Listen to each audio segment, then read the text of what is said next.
Sir मेरे साथ ऐसा बार बार होता है कि कभी तो सब कुछ बहुत अच्छा लगता है, ज़िंदगी गुलजार लगती है, पर कभी इतनी ऊब और खीज होती है कि पूछता हूँ कि क्यों। कभी बहुत मज़ा, कभी बहुत परेशानी, और ये चक्र चलता ही रहता है। सर जीवन में स्थिरता क्यों नहीं है?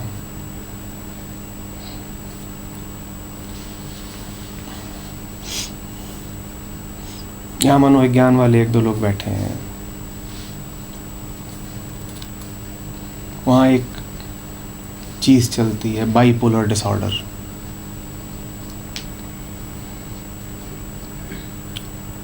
बड़ी आम बीमारी है। आमतौर पे आप जाएंगे मनोचिकित्सक के पास तो ये तो बता ही देगा कि ये है आपको। वो यही है, कभी गर्म कभी ठंडे, बाइपोलर, दो ध्रुव है। वो ये नहीं बताएगा कि ये द्वैत का नियम है। बाइपोलर डिसऑर्डर बोल दिया, सीधे द्वैत नहीं बोलते,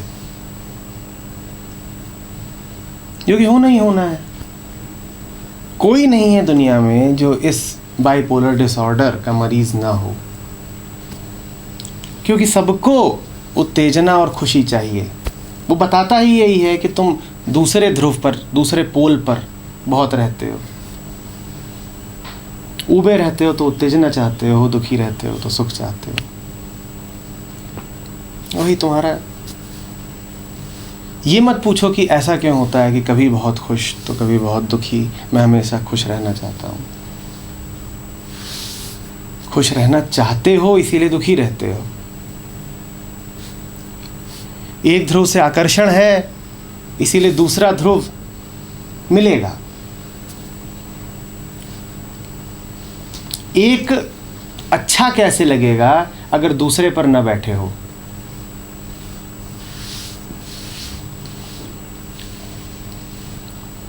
तुम कुछ हो ना तो तुम्हें अपने से विपरीत कुछ अच्छा क्यों लगे?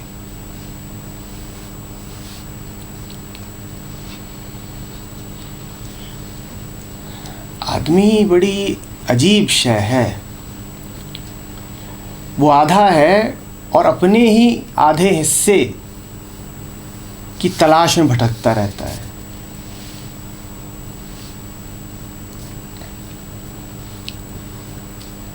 जिंदगी जो है तुम्हारी एक उम्मीद की कहानी है कि मुझे मेरा कटा हुआ आधा हिस्सा कहीं से मिल जाए, और अपने उस अंग को, अपने उस हिस्से को तुम कहां कहां नहीं तलाशते।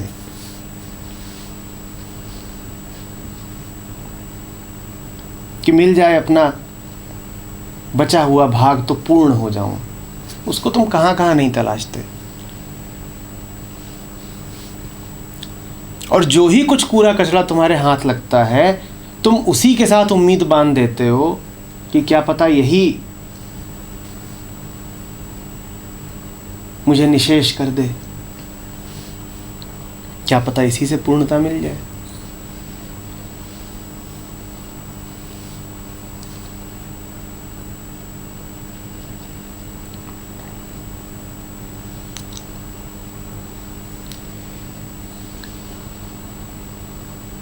बुद्ध ने कहा था दुख पैदा होता है।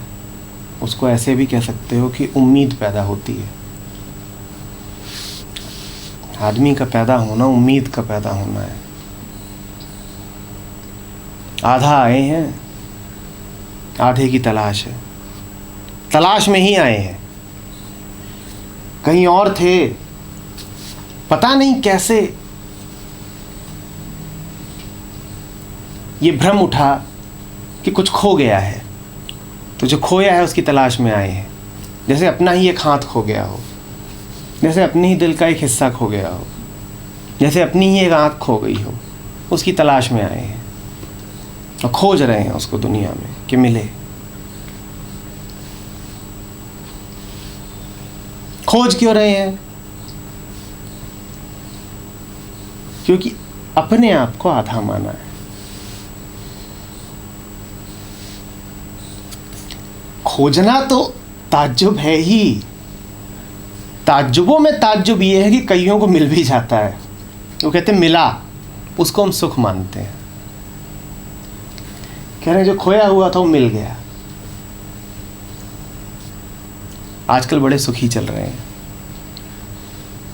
मिल गया, ठीक, मिल गया ना, मिल गया। 2 महीने बाद फिर खो गया। मिल गया था तो खो कैसे गया?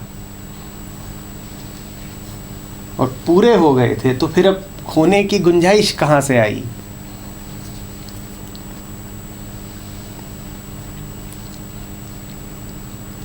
जो कहावत है ना कि beauty lies in the eyes of the beholder, वो बिल्कुल ठीक है। तुम देखो क्या होता है, हम उम्मीद के इतने मारे हुए हैं, उम्मीद के ऐसे मरीज हैं कि कुछ भी हमें दिखता है तो हमें लगता है वो दिखा। नहीं समझे? तलाश तुम्हें है पूर्णता की, तलाश है तुम्हें पूर्ण की, वो तुम्हें मिलता नहीं, चाहिए वही। तो जो भी कुछ मिलता है उसमें अपनी उम्मीद के मारे तुम उसको ही प्रोजेक्ट कर देते हो, प्रक्षेपित कर देते हो। तुम्हें लगता है वही है, ये वही है, इस बार तो मिल गया। कि जैसे तुम्हें किसी स्वजन की तलाश हो और तुम एक भीड़ में उसे खोज रहे हो, तो अक्सर ऐसा लगता है कि लगता है वो था। हर 5वां चेहरा ऐसा ही लगता है कि वही तो है।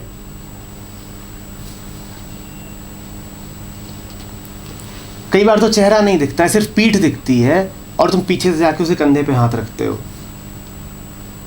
पर ज्यों ही वो मुड़ता है और अपना चेहरा, असली चेहरा तुमको दिखाता है, तुम्हारी उम्मीद पर पानी फिर जाता है। क्योंकि कोई भी इनमें से वो है नहीं जिसकी तुम्हें तलाश थी। तुम्हारी आंखें ठीक ठीक देख नहीं पाती क्योंकि आंखों में तलाश और उम्मीद बसी हुई है। यही कारण है कि प्रेम कहानियां असफल रहती हैं, हमेशा असफल रहती हैं। तुम अपने प्रेमी को देख कहां पाते हो? तुम तो पूर्ण की तलाश कर रहे थे। कैसा भी चेहरा था उसमें तुमने वो देखा,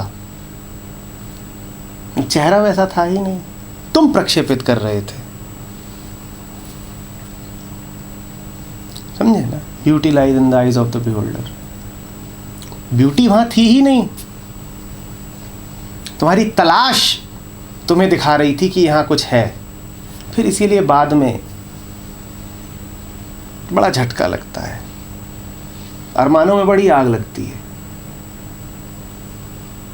और तुम आरोप लगाते हो कि तुम बदल गए।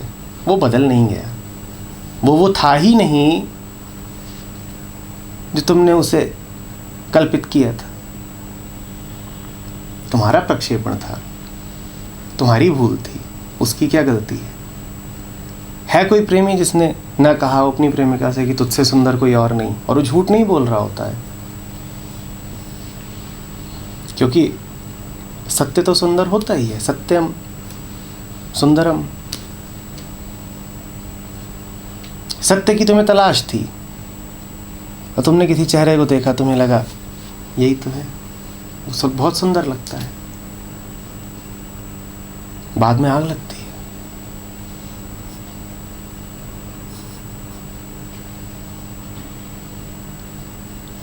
दूसरे पे दोष मत डाल देना, तुम्हारी आंखों ने धोखा दिया है। उसको भी यही धोखा हुआ था। धोखे से धोखे का धोखापूर्वक मिलन होता है। दो धोखों की पारस्परिक धोखेबाजी, पता नहीं कौन किसको धोखा दे रहा है।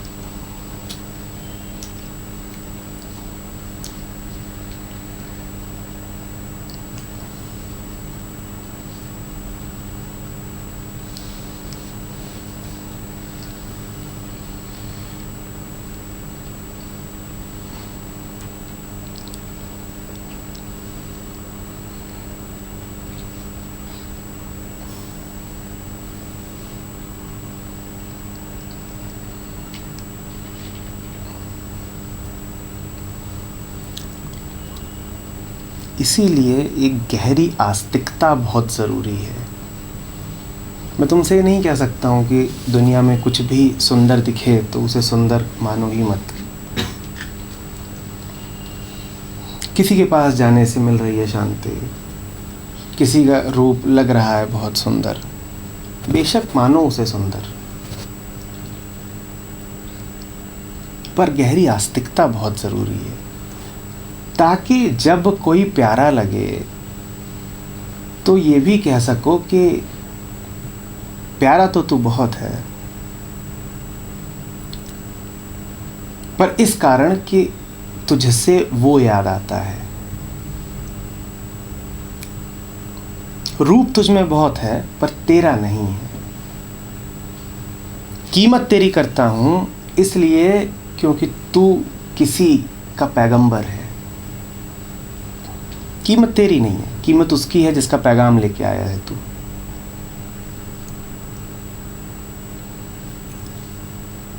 दोनों बातें घातक हो जाएंगी।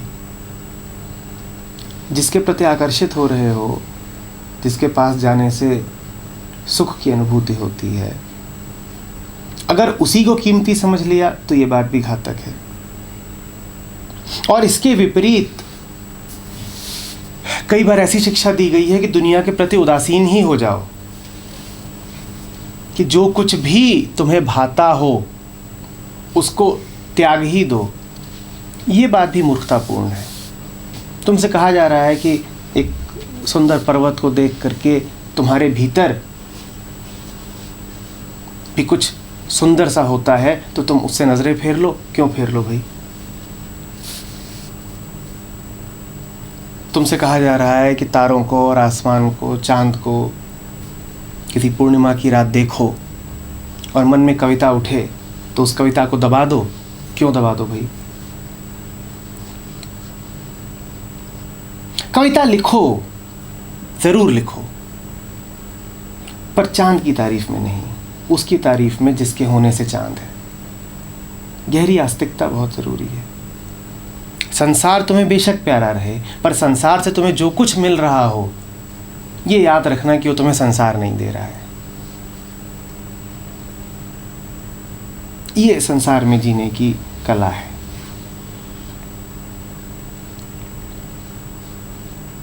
और जो सुधी लोग होते हैं उन्हें अगर अपनी प्रेमिका की तारीफ़ भी करनी होती है तो कहते हैं तारीफ़ उसकी जिसने आपको ये हुस्न बख्शा, आपकी नहीं। तारीफ़ उसकी जिसने आपको ये हुस्न बख्शा। और ये मैं फ्लर्ट करने का नया तरीका नहीं बता रहा हूँ।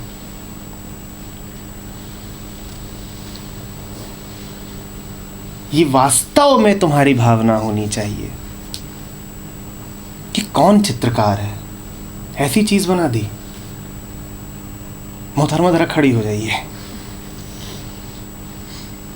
और अपने दोस्त से, अरे गज़ब यार, कैसे कैसे किया होगा, कहाँ से रंग लाया होगा, कैसे कलम चलाई होगी, कैसे रंग भरे, कैसे कल्पना की। नहीं, आप महत्वहीन हैं, हम आपकी नहीं बात कर रहे, हम आपके चित्रकार की बात कर रहे हैं।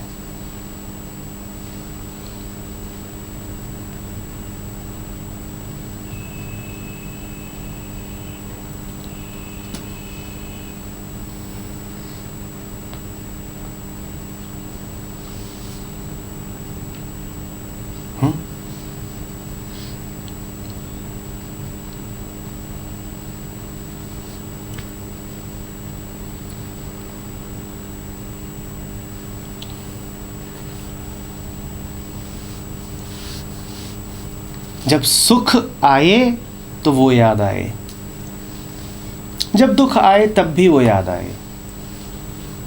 अब सुख दुख दोनों याद का माध्यम बन जाएंगे।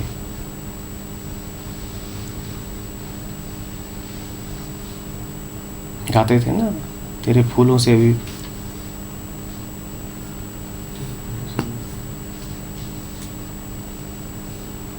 तेरे कांटों से भी प्यार। जब कांटे मिले तो फूलों को मत याद करना, जब कांटे मिले तो सत्य को याद करना। गड़बड़ तुम यही कर देते हो, दुख मिलता है तो सुख को याद करने लगते हो। जब दुख मिले तो सुख को नहीं, सत्य को याद करो।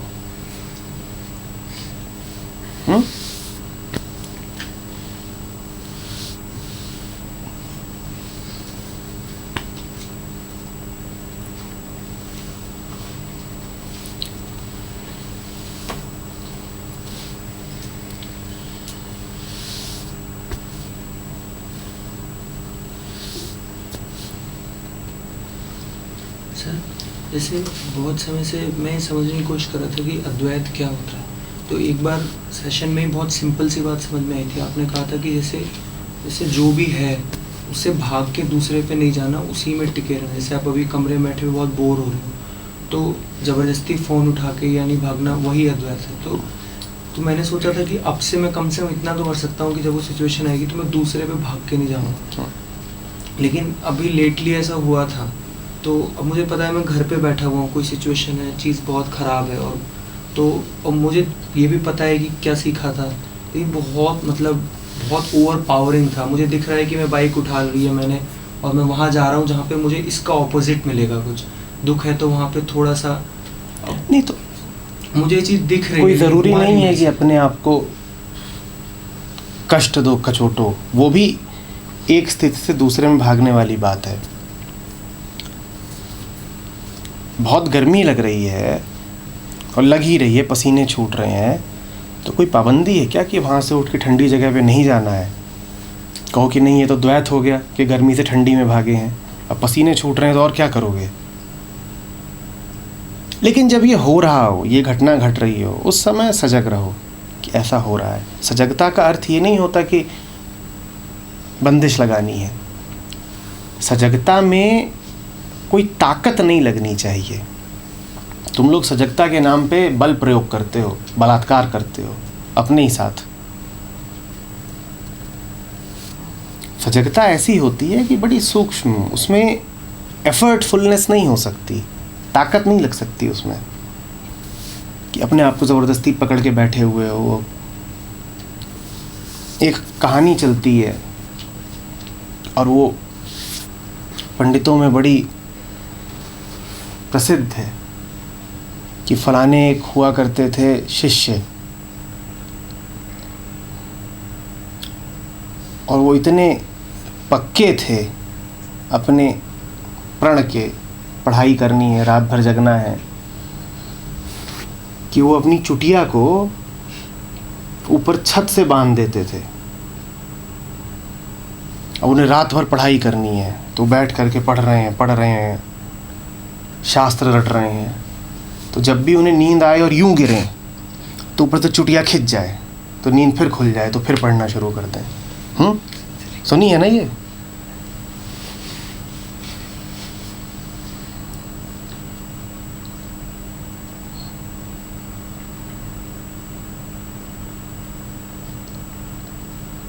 ये तरकीब कामयाब नहीं होगी। तुम इतने होशियार हो कि तुम धीरे से यूं करके उसको तकिया बना लोगे अपना, सहारा देने वाला, कि अच्छा लग रहा है। मन से जो तरकीब निकलती है ना, मन से ही उसकी काट भी निकल आती है। इसीलिए विधियां और तरकीबें एक सीमा के आगे कामयाब नहीं हो सकते।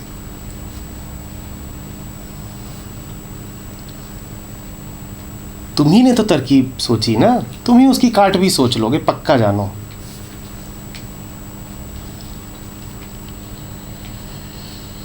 तुम ही तो अपने आप को तर्क दे रहे हो कि अगर उठ के गया तो द्वैत हो जाएगा, थोड़ी देर में आ जाएगा तर्क कि नहीं, देखो काफ़ी देर तक बैठने के बाद अगर गए तो फिर वो विशिष्ट अद्वैत है, वो चलेगा। अब ये द्वैत नहीं है, ये विशिष्ट अद्वैत। या तुम जा करके गर्मी और सर्दी की सीमा पे बैठ जाओगे कि थोड़ी बहुत उधर से हवा लेते रहें, कहोगे द्वैत ये अभी भी नहीं है, अभी अचिंत्य भेद अभेद है।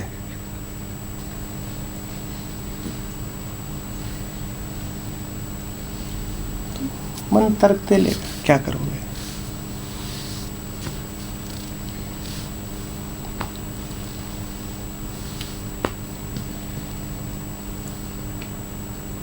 तो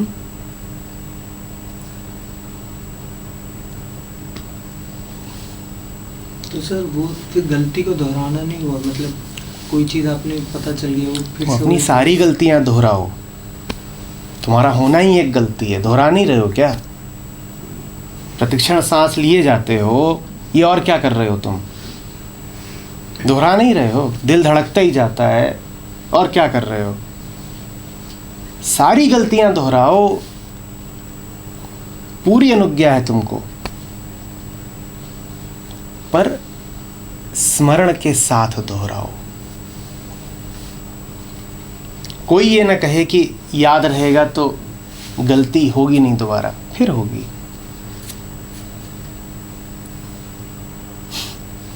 हाँ, तुम नाम ना दो गलती का तो ठीक। गलती की परिभाषा क्या है? जो ही कुछ काम विस्मरण में करा वो गलती है। तुम गलतियों को ही स्मरण के साथ कर लो, अब वो गलती नहीं रही। करो सारी वही पुरानी गलतियां, स्मरण के साथ करो, अब वो गलती नहीं रही। और विस्मरण में तुम कर लो बड़े सुधरे हुए काम, वो सब गलतियां ही हैं, सब गलतियां हैं।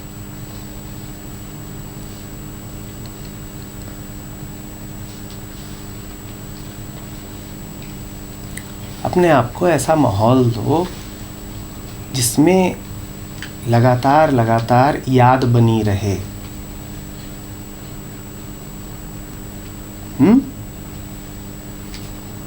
तुम्हारी अपने प्रति यही एकमात्र जिम्मेदारी है। अपने आप को ऐसा माहौल दो जिसमें याद बनी रहे। तुम्हें और कुछ नहीं करना है अपने लिए। बड़े बड़े काम सब वो कर लेगा, तुम ये छोटा सा काम कर लो, याद रख लो।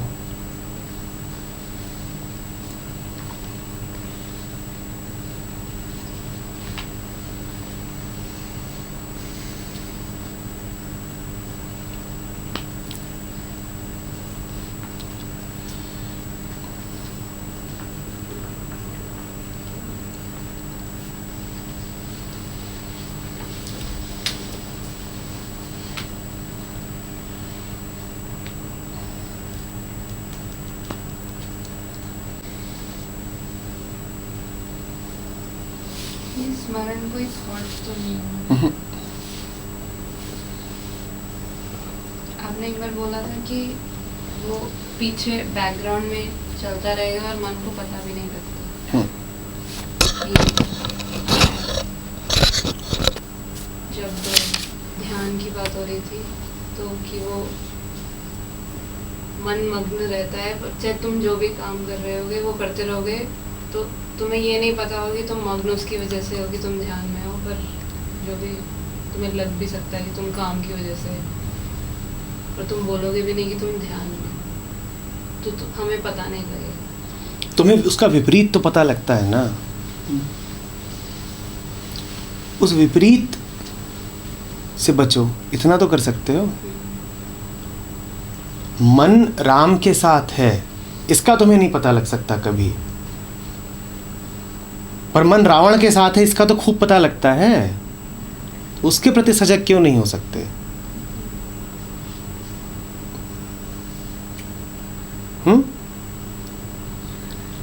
मन शांत है और शांति कोई ख्याल नहीं है, तो कभी तुम्हें पता भी नहीं लगेगा कि तुम शांत हो। पर जब अशांत होता है तब तो पता लगता है कि नहीं पता लगता। जब अशांति का पता लगे तब तो ये जान जाओ कि राम को कहीं इधर उधर छोड़ आए हैं।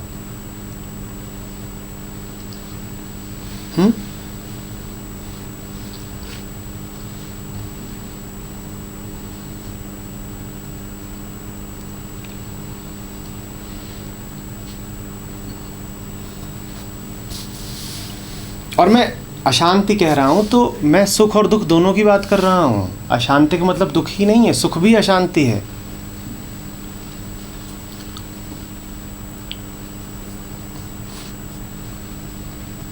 बिल्कुल जो नीरव मौन है उसका नहीं तुम्हें पता लगेगा, पर ये तो बिल्कुल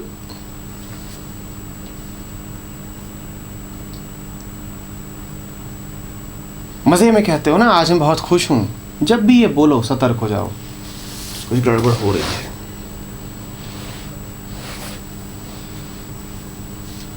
बोलते हो कि नहीं बोलते हो? हैप्पी, जैसे ही हैप्पी बोलो याद कर लो कि कुछ भूला।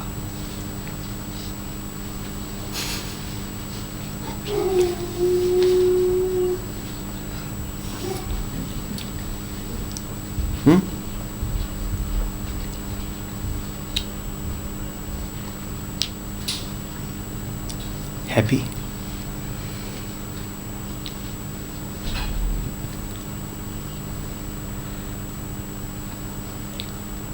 और ऐसा होता है, मैं बता रहा हूँ ऐसा होता है। मन को तुम ऐसा कर सकते हो कि जहाँ वो ज़्यादा उत्तेजना दिखेगा, चाहे सुख की चाहे दुख की, वहाँ ही सतर्क हो जाएगा कि हुई गड़बड़, हुई गड़बड़।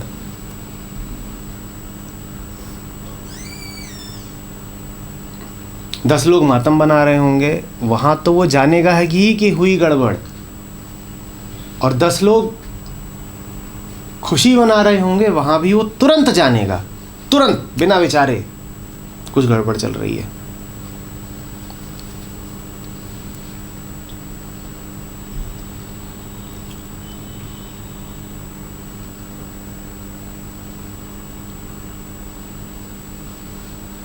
हरी बात समझ।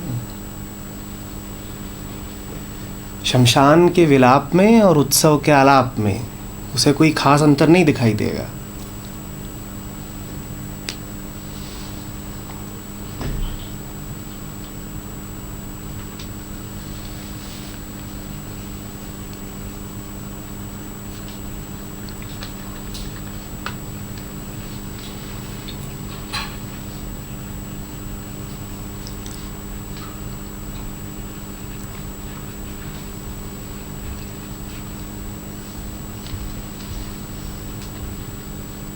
अब आगे की बात, सहभागी वो आलाप और विलाप दोनों में रहेगा।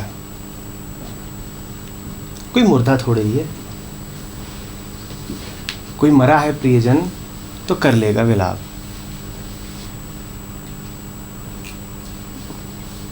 और होली पर बैठे हैं सब मस्त तो कर लेगा आलाप।